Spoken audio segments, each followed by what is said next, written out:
demand of China. And if you have suffered the first Opium War, the second Opium War, the Boxer Rebellion, the lousy settlement at Versailles, the Sino-Japanese War, the Japanese invasion, China doesn't want to be bothered by the United States or anyone else internally. I don't think it wants to make war outside. It just doesn't want to be bothered inside. Okay, now, this comes to the question of how the U.S. behaves. The U.S. overthrows governments for a living.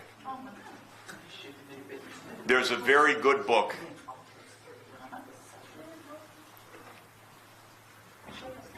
called Covert Regime Change. Covert Regime Change, published in 2017, that documents 64 covert regime change operations of the United States between 1947, when the CIA was created, and 1989. And the author did a very good job, and she said, I stop in 89 because much has been declassified. If I go to the present, I am operating on a hunch. I can't prove things. My experience is the U.S. keeps overthrowing governments or trying to overthrow governments pretty much nonstop, partly because Netanyahu tells them to, which is not a very good reason, but it's a major reason in U.S. politics. So I want the U.S. to stop interfering in the internal affairs of other countries. If I were running things, I would close the National Endowment for Democracy, for example, because that's used to fund organizations that are engaged in domestic politics.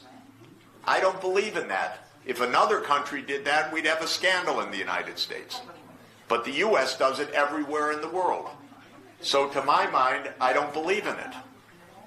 I don't like NGOs that are paying political candidates, giving political advice, owning media or social media that are engaged in politics. Let that be your own choice, not anyone else's choice. And one of the reasons is it's not America's business, number one. But second, America will make a mess because they don't know anything about Armenia or this region.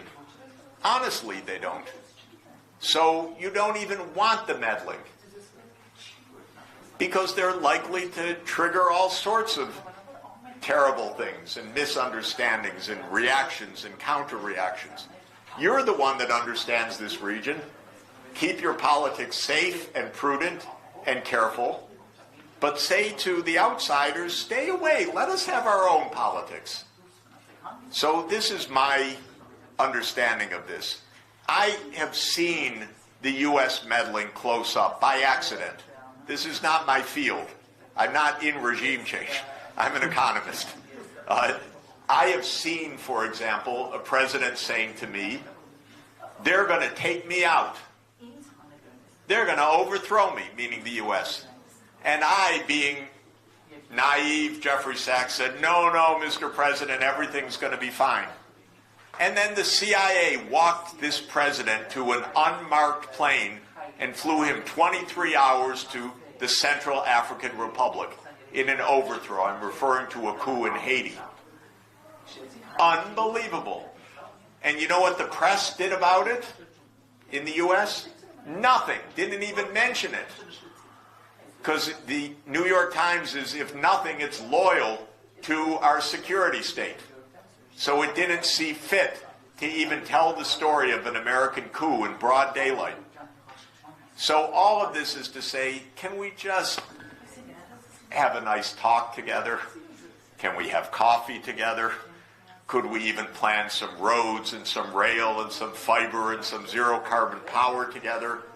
Can we stop trying to angle to defeat this one and win this one and so forth?